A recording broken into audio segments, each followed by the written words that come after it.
மதிமுக சார்பில் சமத்துவ நடைப்பயணத்தை மேற்கொள்ளவுள்ள கட்சியின் பொதுச் செயலாளர் வைகோ திருச்சியில் நடைபெற்று வரும் நிகழ்ச்சியில் உரையாற்றி வருகிறார். அதன் நேரடி காட்சிகளை தற்போது பார்க்கலாம்.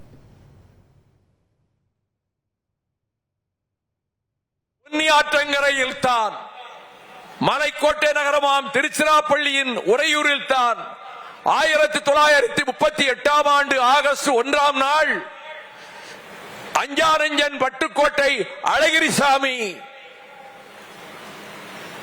நடைபயணத்தை தொடங்கி வைக்க அறிவாசான் தந்தை பெரியார் அவர்களும் மறைமலை அடிகள் அவர்களும் சோமசுந்தர பாரதியார் அவர்களும் மணவை திருமலைசாமி அவர்களும் கண்ணியத்துக்குரிய கலிகுல்லா அவர்களும் துவக்கி வைத்து சிறப்பித்த அதே திருச்சி மாநகரில் தான் இந்த நடைபயணமும் சமத்துவ நடைபயணமும் தமிழக முதல்வரால் தொடங்கப்பட இருக்கிறது.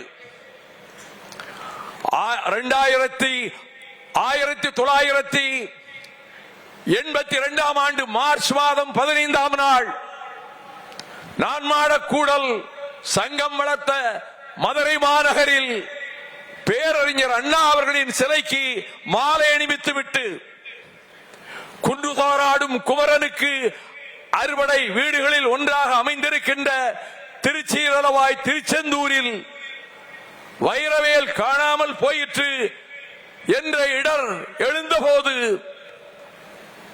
தூக்கிலே தொங்குகிறார் சுப்பிரமணிய பிள்ளை என்ற போது, அது தற்கொலை அல்ல, நிகழ்த்தப்பட்ட படுகொலை, அதற்கு நீதி வேண்டும் என்று கேட்டு முத்தமிழறிஞர் டாக்டர் கலைஞர் அவர்கள் அந்நாளில் மதுரை மாநகரில் இருந்து நீதி கேட்டு நடுபயணம் தொடங்கி திருமங்கலம், விருதுநகர், சாத்தூர், கோவில்பட்டி, எட்டயபுரம், எப்போது வென்றார், தூத்துக்குடி, ஆத்தூர், ஆறுமுகநேரி, காயல்பட்டம், வீரபாண்டியன் பட்டம், திருச்செந்தூர் என நடைபயணம் மேற்கொண்டார்கள்.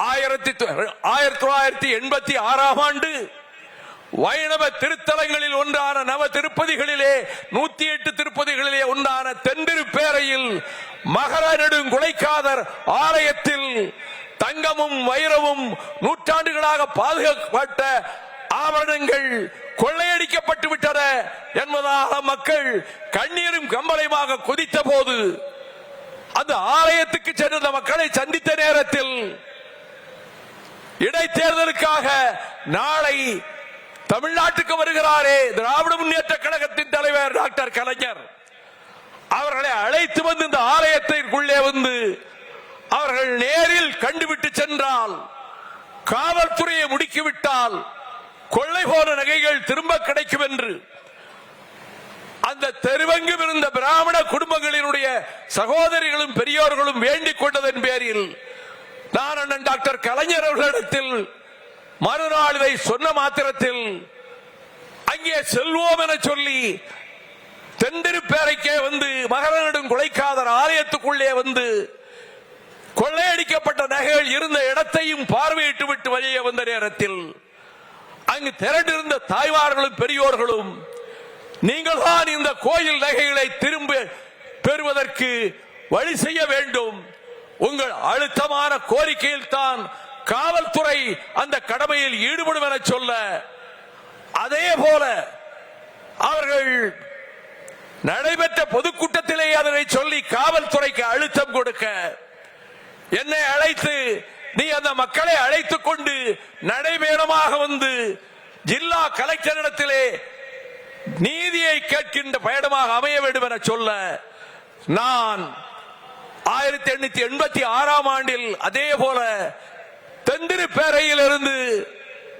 அந்த கிராமத்து பெரியோர்களும் சகோதரிகளும் உடன் வர நெல்லை ஆட்சித்தலைவர் அலுவலகம் வரை முதல் நடைபயணம் மேற்கொண்டேன்.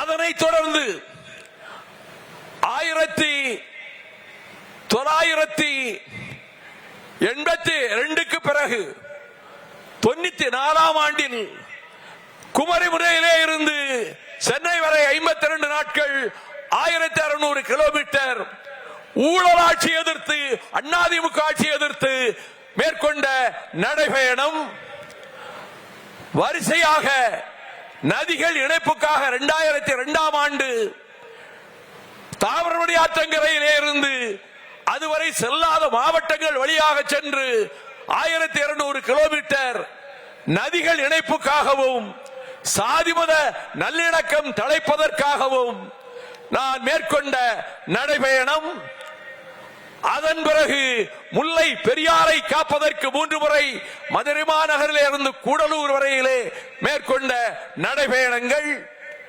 நீட்டினோ அம்பரப்பருமலையிலே அமைக்கப்பட்டால் தேனி மாவட்டம் தவிடுபடியாகும், இடுக்கி அணையும் பென்னிக்குக் அணையும் பாழாய் நொறுங்கும் என்பதனால் அதை தடுப்பதற்காக மதுரை மாநகரிலே இருந்து 2018ஆம் ஆண்டு மார்ச் 31ஆம் தேதி நான் நடைபயணம் தொடங்க நம்முடைய மாண்புமிகு இன்றைய முதல்வர் அமைச்சர்களை அழைத்த போது மனமு வந்து மகிழ்ச்சியோடு அதை ஏற்றுக்கொண்டு வந்து மதுரையிலே இருந்து அந்த நடைபயணத்தை தொடங்கி வைக்கும் வேளையில் என்னுடைய சகோதரன் வைகோ நடக்கின்ற நடைபயணத்தில் என்னுடைய பாதங்களும் சேர்ந்தே நடக்கின்றன. நானும் அவரோடு நடந்து வருவதாகவே தமிழக மக்கள் ஏற்றுக்கொள்ள வேண்டும் என சொல்லி புலிவில் கயல் பொறிக்கப்பட்ட கொடிதரை என் கையிலே கொடுத்து அவர் அந்த நடைபயணத்தை தொடங்கி வைத்தார். இன்று தமிழகம்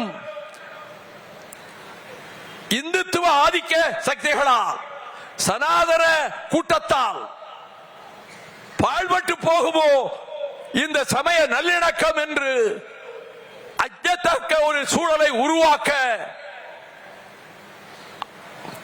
டெல்லி ஏகாதிபத்தியத்தின் அடிவரடிகளாக இங்கே இருக்கக்கூடியவர்கள்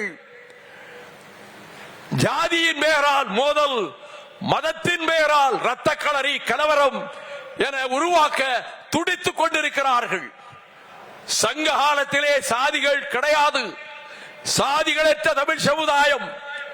அதற்கு பின்னரும் வைணவமும் சைவமும் தழைத்தாலும் கிறித்துவமும் இஸ்லாமும் இங்கே அரவணைக்கப்பட்டு ஒற்றுமையின் இருப்பிடமாக தமிழகம், வடபுலத்திலே இரத்த களரிகள் நடந்த போதும், அண்ணல் காந்தியார் சுட்டுக் கொல்லப்பட்ட போது, இந்து முஸ்லிம் கலவரங்கள் வடபுலத்திலே பயமுறுத்திய போதும் இங்கே சமய நல்லிணக்கத்தை வானொலி உரையின் மூலமாகவே தந்தை பெரியாரும் பேரறிஞர் அண்ணா அவர்களும் ஏற்படுத்தினார்கள்.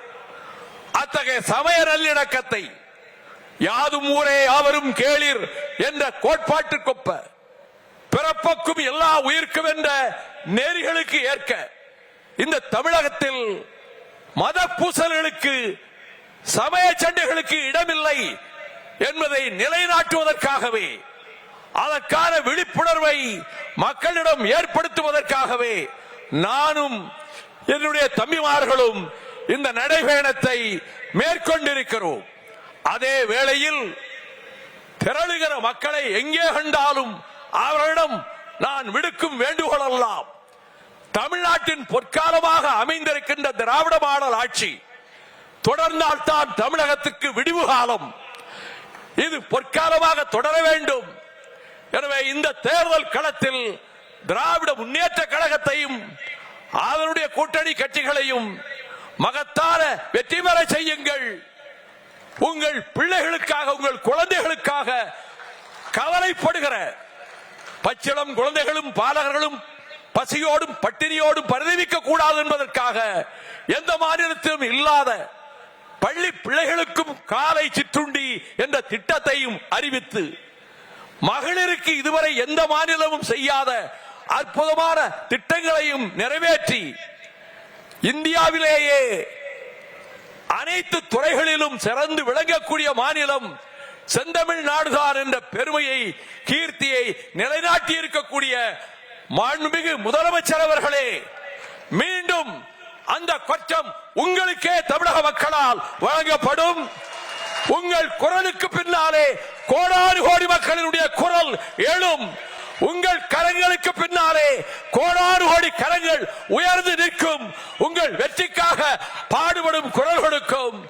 வெல்க திராவிடம், வெல்க தமிழ்நாடு என கூறி இந்த அருமையான சந்தர்ப்பத்தை இந்த இடத்திலே வழங்கிக் கொண்டிருக்கக்கூடிய மாண்புமிகு முதல்வர் அவர்களுக்கு என் நெஞ்சார்ந்த நன்றியை மீண்டும் அவருக்கு தெரிவித்து விடைபெறுகிறேன். வணக்கம். 1,25,00,000 மனங்களை வென்ற தந்தி டிவி யூடியூப் சேனல். தவிர்க்க முடியாத தம்ப்நெயில்ஸ், கலக்கலான கான்டென்ட்ஸ். நீங்களும் இந்த குடும்பத்தில் இணைய இப்பவே சப்ஸ்கிரைப் பண்ணுங்க. அசுரபலம் கொண்ட எங்கள் டிஜிட்டல் கரங்களில் உங்கள் விளம்பரங்களை சேர்க்க வாட்ஸ்அப் பண்ணுங்க. 8939888378. Email advttanditv@dttv.in.